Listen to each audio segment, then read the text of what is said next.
Boa tarde, quinto ano. Tudo bem?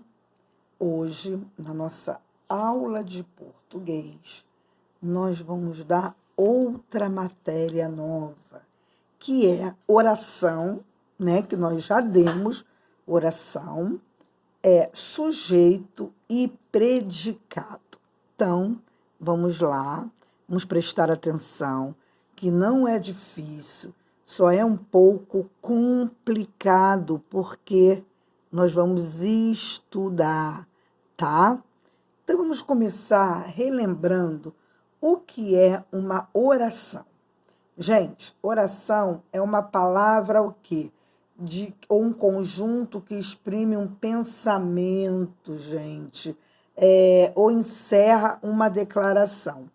Então, preste atenção, a oração, gente, ela sempre vem acompanhada de um verbo.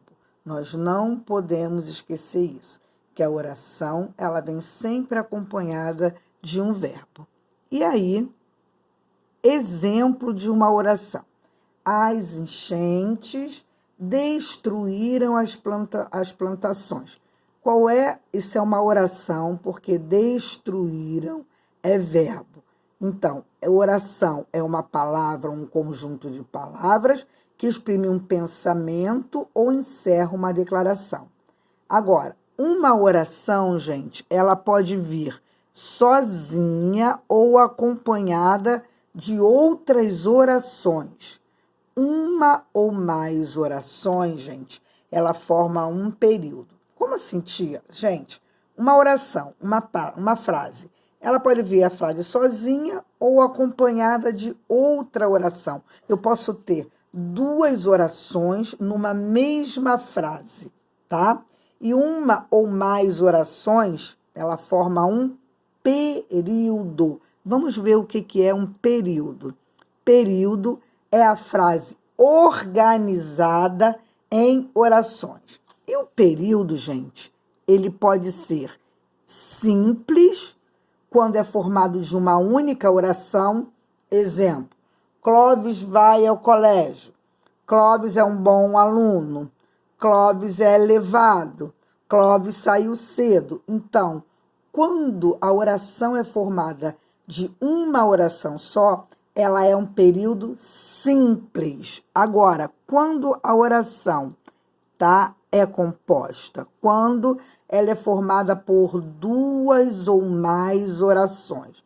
Exemplo, Clóvis foi ao colégio e Maria ficou em casa. Então, Clóvis foi ao colégio é uma oração. Aí ele continuou. E Maria ficou em casa é outra oração.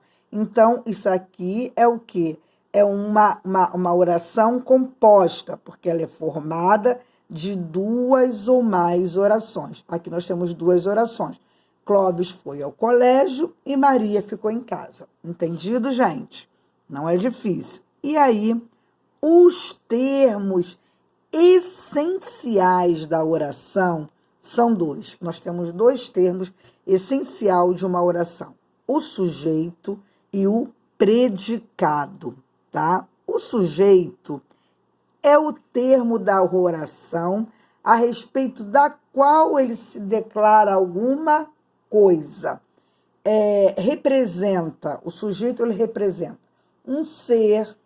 O que é o ser?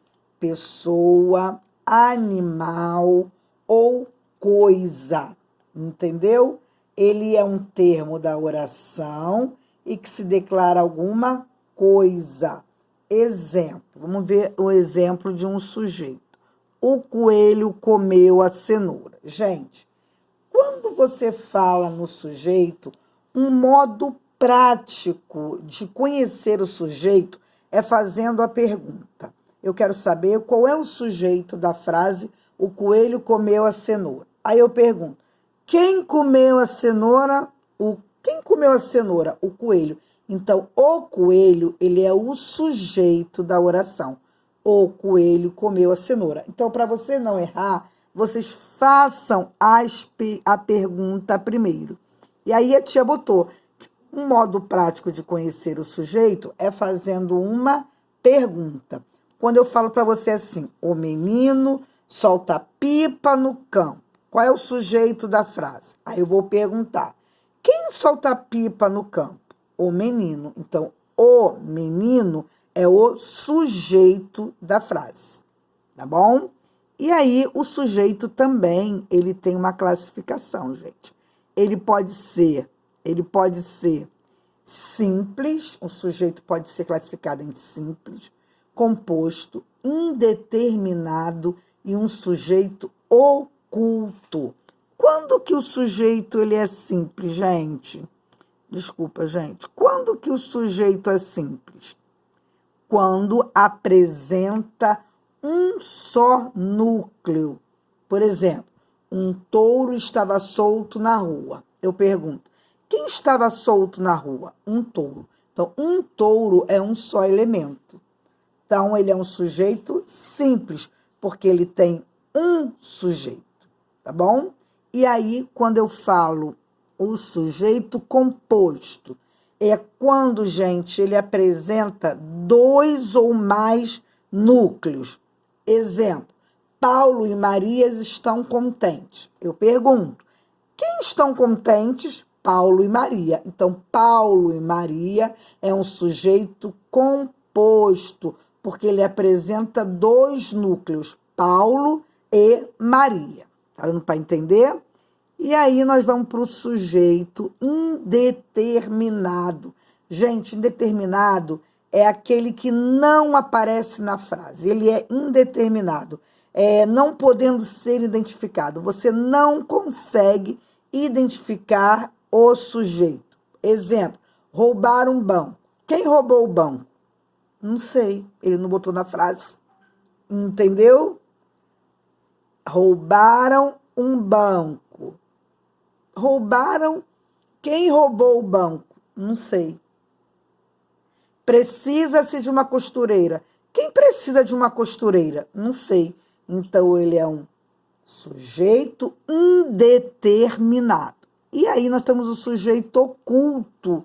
O sujeito oculto, gente, é aquele que não vem expresso na oração. Ele não vem na oração, mas ele é facílimo de ser determinado. Mas você facilmente determina ele. Exemplo, varro a casa com muito cuidado. Aí eu pergunto para você, quem varre a casa com muito cuidado? Eu. Então, eu sou um sujeito oculto. Eu não botei eu varro a casa como eu varro com muito cuidado. Não, eu botei o quê? Varro a casa com muito cuidado. Quem que varre? Eu. Ele é um sujeito oculto, tá? Mas eu determinei que eu que varro a casa, né? Quando eu falo, viajamos para Maceió. Qual é o sujeito? Nós. Ele é oculto. Porque viajamos, então, nós viajamos para Maceió. Então, ele é o sujeito oculto. E predicado é tudo aquilo que se informa a respeito do sujeito. O sujeito, a gente faz a pergunta, né? O predicado é aquilo que sobra, que não é o sujeito, gente. É o mais fácil. Por exemplo, o menino acordou bastante tarde. Vamos lá, quem é o sujeito? Quem acordou bastante tarde? O menino. Então, o menino é o sujeito. Acordou bastante tarde é o predicado, porque é aquilo que se informa a respeito do sujeito. Ele está informando que o menino, que é o sujeito, acordou bastante tarde. Deu para entender, gente? Então, predicado é tudo aquilo que se informa a respeito do sujeito. E o predicado, gente, vamos lá. Ó, sujeito, o menino predicado, acordou bastante tarde. Numa oração, tirando o sujeito, as demais palavras pertencem ao predicado. Quando a tia fala assim, os pássaros pulam nas árvores. Qual é o sujeito? Os pássaros. Porque o sujeito, eu faço a pergunta, quem pula na árvore? Os pássaros. Então, os pássaros é o sujeito. E quem é o predicado? É o que sobra. Pulam nas árvores. E aí, o predicado também, né? Olha aqui, numa oração, vamos lá. O predicado também, ele tem uma classificação. Ele pode ser um predicado nominal e um predicado verbal. Quando é que ele é um predicado normal? É quando o núcleo é um substantivo, um adjetivo, um pronome ligado ao sujeito por um verbo de ligação. Entendeu, gente? Por exemplo, eu falo, ela é professora. Qual é o sujeito? Ela. Qual é o predicado? Professora. Professora é um predicado, o quê, gente? Nominal, porque professora é um substantivo. A bolsa é vermelha. Sujeito, a bolsa. Vermelha, predicado nominal, porque vermelha é um adjetivo da bolsa. Eu não sou ele. Sujeito, eu não sou. E qual é o predicado? Ele. Então, ele é um pronome nominal. Então, quando o núcleo é um substantivo, um adjetivo ou um pronome ligado ao sujeito por um verbo de ligação. Qual é o verbo de ligação aqui? Sou. Eu não sou é um verbo de ligação, ele. Entenderam? E aí nós vamos para o predicado verbal. Predicado verbal é aquele que tem como palavra principal o núcleo, um verbo ou uma locução verbal. Vamos ver o exemplo. O núcleo do predicado verbal é o verbo, né, gente? Exemplo, o cavalo galopa pela estrada. Qual é o sujeito? O cavalo. Quem galopa pela estrada? O cavalo. Qual é o predicado? Galopa pela estrada. E o núcleo do predicado? Galopava. Aqui, desculpa, gente. Aqui a tia, o cavalo galopava. Deixa a tia consertar aqui. Galopava pela cidade. Então, qual é o sujeito? O cavalo. Qual é o predicado verbal? Galopava pela estrada. Qual é o núcleo do predicado? Núcleo do predicado é o verbo, entre o cavalo e pela estrada. Então, galopava é o verbo, é o núcleo do predicado, porque o núcleo do predicado é um verbo. Entenderam, gente? Então, vocês vão estudar o que é um predicado nominal, um predicado verbal, todos os tipos de sujeito, oculto, indeterminado, composto, simples, não é difícil, tá? Qualquer dúvida na nossa aula quarta-feira. Outra coisa, hoje, nossa aulinha online, a tia vai pedir mais silêncio, vou pedir para desligar o microfone, porque vocês estão falando demais. E às vezes na escola é mais complicado porque a internet cai. E aí, às vezes, a tia sai de cena e quando eu volto, vocês estão gritando, vocês são 5º ano, tá bem? Outra coisa, isso aí é para estudar, gente. Nós temos que estudar. Eu tenho que sair do 5º ano sabendo o que é uma oração, o que é uma frase, o que é um sujeito, quais as classificações do sujeito, o que é o predicado e as suas classificações, ok? Beijo, até a próxima, meus amores.